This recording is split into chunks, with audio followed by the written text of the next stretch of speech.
I am Susanna Park. I am a vitreoretinal surgeon and clinician scientist and a faculty member in ophthalmology at the University of California, Davis Eye Center, professor of ophthalmology. What did you present this year at ARVO? So we had two abstracts that I was either lead author or senior author, and they both involve exploring the use of CD34 stem cells from bone marrow in treating retinal disease. So the first abstract was preclinical or basic science work that we did with our fellow and extensive collaborators at UC Davis. And we used a animal model, a mouse model of diabetic retinopathy, and we injected human CD34 stem cells in our bone marrow into the eye, and we studied the behavior of the cells and the effect on diabetic retinopathy. And in this model, we were able to show that the cells rapidly integrate into the damaged portion of the retina, cause molecular changes that results in preservation of the retinal vascular damage that's associated with diabetic retinopathy. So it's protective of diabetic retinopathy. And this is important because information in animals such as this give us validation to pursue the cell therapy in clinical trial, which has already been initiated. So my second presentation, I talked at a mini symposium regarding emerging cell therapies to treat retinal disease. And I spoke at that symposium because we actually completed a pilot phase 1 clinical trial showing that you can take CD34 cell bone marrow stem cells from your bone marrow, isolate it, and inject it directly into the eye. It's a doable stem cell treatment with no adverse effects that we've seen so far. And this may be beneficial for patients with degenerative or ischemic retinal conditions. So we completed a pilot study. We currently have funding from the National Eye Institute to pursue the clinical trial for specific diseases of the retina. And the first disease that we're pursuing is retinal vein occlusion. And that study is scheduled to start next month. What are your next steps? So in this next trial, we will get additional information. We are enrolling 20 subjects with the same retinal condition. It's a randomized prospective double mask study, meaning that half the patients will get the stem cell treatment, half the patients will get sham treatment. Neither the patient or the investigators, like myself, will know whether the patient got the real treatment or the sham treatment. And we will follow the patients up to 2 years to see if there's a difference in the vision and outcome on patients who got the stem cell treatment versus patients who got the sham treatment.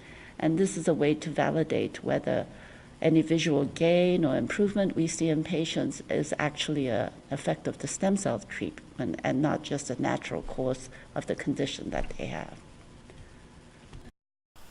How can someone find out more about your research or one of your clinical trials? So the clinicaltrials.gov is an online registration of all actively enrolling clinical trials, and our study is in the process of being registered because we haven't actually started enrollment yet. And so they can get the information directly from clinicaltrials.gov. Our study is called the TRUST study, TRUST, which stands for the treatment of retinal vein occlusion with stem cells. And so that's the acronym for that. The other way is to just contact me or my associate directly.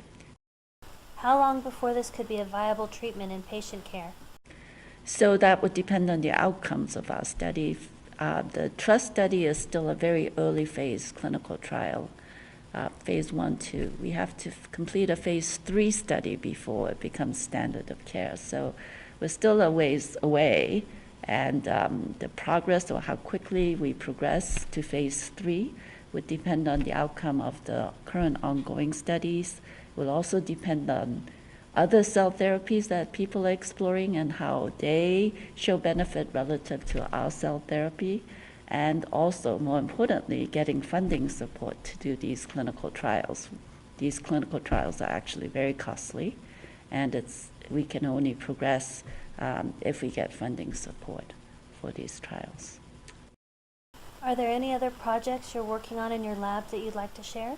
So in parallel to the preclinical animal studies that we're doing to study the behavior of these human stem cells in treating retinal disease, my collaborators have developed a system of collecting the secretions of some of the stem cells, not CD34 cells, but there is another stem cell found in bone marrow called mesenchymal stem cells.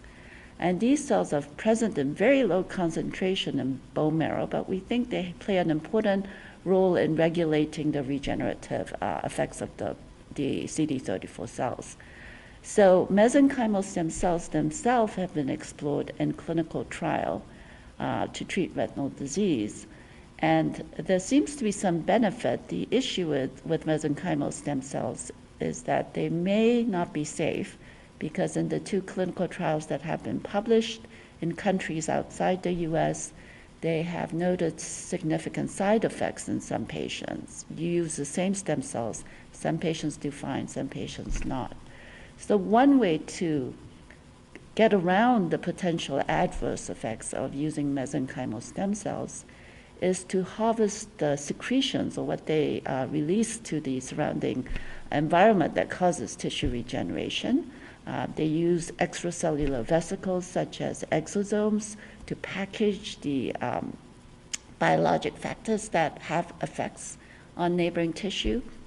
And these factors probably cause the regenerative or leads to tissue regeneration.